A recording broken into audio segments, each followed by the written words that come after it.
কুসুমকে বাঁচাতে মেঘার বাড়িতে যাওয়া মাত্রই এবার মেঘার কাছে জব্দ হয়ে গেল আয়ুষ। হ্যাঁ বন্ধুরা, ভিডিওটা লাইক দিয়ে দেখতে থাকুন। যে মুহূর্তে কিনা কুসুমকে বাঁচানোর জন্য মেঘার বাড়িতে ছুটে যায় আয়ুষ, ঠিক সেই মুহূর্তে আয়ুষ যখন কিনা বলতে থাকে যে মেঘা, কুসুমকে তুমি কোথায় আড়াল করে রেখেছো, কেন তুমি ওকে জিম্মি করে রেখেছো? আই এম ড্যাম শিওর যে এখানেই আমি কোথাও কুসুমকে পাবো, কারণ আমার ইনটিউশন বলছে যে এখানেই কোথাও কুসুম আছে। ঠিক সেই মুহূর্তে যখন কিনা মেঘা বলতে থাকে যে welcome welcome mister Ayushman Ganguly, Ganguly group of companies এর সিইও, এবং তার থেকেও বড় পরিচয় যে তুমি তোমার মায়ের এমন একজন নয়নের মণি, যাকে কিনা তোমার মা কোনো মতেই হাতছাড়া করতে চায় না, যাকে কিনা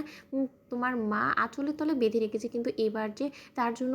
এবার নতুন একটা দুঃসংবাদ আসতে চলেছে। ঠিক সেই মুহূর্তে আয়ুষ যখন বলতে থাকে যে কুসুম কোথায়, ঠিক সেই মুহূর্তে মেঘা বলতে থাকে যে কুসুম নিজের জায়গাতেই আছে, কিন্তু কুসুমের তরফ তুমি যদি এক পাও বাড়ানোর চেষ্টা করো তাহলে কিন্তু কুসুমকে আমি বোম মেরে উড়িয়ে দেবো, কারণ কুসুমের গোটা গায়ে কিন্তু আমি বম ফিট করে রেখেছি, এবং কুসুমের দিকে তুমি যখন যখন এক পা বাড়াবে তখন তখন কুসুমের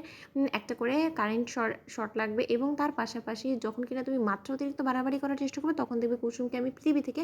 সরিয়ে দিব। কিন্তু আয়ুষ, আমার ভাবতে একটা জিনিস অবাক লাগছে যে আমি যেখানে কিনা একটা লেটার লিখে এসেছিলাম যে না কুসুম স্বেচ্ছায় আমার কাছে চলে এসেছে, এই সমস্ত কিছু জানা সত্ত্বেও তুমি কী পরিমাণে কুসুমকে বিশ্বাস করে তুমি আবারও কুসুমকে খোঁজার জন্য চলে এলে, কোথায় কিনা তোমার কুসুমকে অবিশ্বাস করার কথা। ঠিক সেই মুহূর্তে আয়ুষ বলতে থাকে যে সেখানেই তো তুমি ভুল করে ফেলেছো, কারণ কুসুম যেভাবে আমাদের এর প্রতি দুর্বল, ঠিক তেমনি আমিও কুসুমকে খুব ভালো করেই জানি, এবং কুসুম যে কত দূর অবধি ও দৌড়তে পারে সেই দৌড় পর্যন্ত আমার যথেষ্ট পরিমাণে নজর আছে, এবং তার জন্যই আমি কোনো মতেই বিশ্বাস করিনি সেই লেটারটা ফেলে রেখে যাওয়ার শর্তেও। ঠিক সেই মুহূর্তে যখন কিনা এক পর্যায়ে মেঘা বলতে থাকে যে দেখো আয়ুষ, তাহলে আমরা সরাসরি কথা বলি, তোমার মায়ের সঙ্গে আমার শত্রুতা আছে সেটা ঠিক, কিন্তু কুসুমের সঙ্গে আমার কোনো রকম কোনো ব্যক্তিগত দ্বন্দ্ব নেই, কিন্তু তার সত্ত্বেও কুসুমকে আমি এই কারণে জিম্মি করেছি কারণ আমার দীর্ঘ বিশ্বাস ছিল যে কুসুমকে খুঁজতে খুঁজতে তুমি অবশ্যই এখানে আসবে, এবং তার পরবর্তীতে তুমি যেহেতু তোমার মায়ের অহংকার গর্ব, তাই তোমাকে আমি বশ করব, এবং তুমি হবে হলো কি গাঙ্গুলি হাউসে ঢোকার আমার চাবি। ঠিক সেই মুহূর্তে আয়ুষ যখন বলতে গেছে তার মানে ঠিক সেই মুহূর্তে যখন কিনা মেঘা বলতে থাকে যে দেখো তুমি কুসুমকে বাঁচানোর জন্য এখান থেকে নিয়ে যাওয়ার জন্যই তো এসেছো, তাহলে ঠিক আছে, বরঞ্চ তুমি যদি ওকে বাঁচাতে চাও তাহলে এর বিনিময়ে তোমাকে আমাকে বিয়ে করতে হবে, আমাকে গাঙ্গুলি পরিবারের বড় বউ বানিয়ে ওই গাঙ্গুলি হাউসে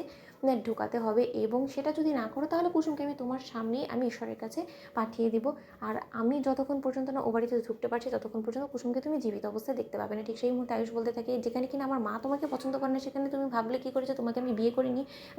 গাঙ্গুলি বাড়ির বড় বউয়ের মর্যাদা দেবো। ঠিক সেই মুহূর্তেই মেঘা হাসতে থাকে এবং বলতে থাকে যে যে গাঙ্গুলি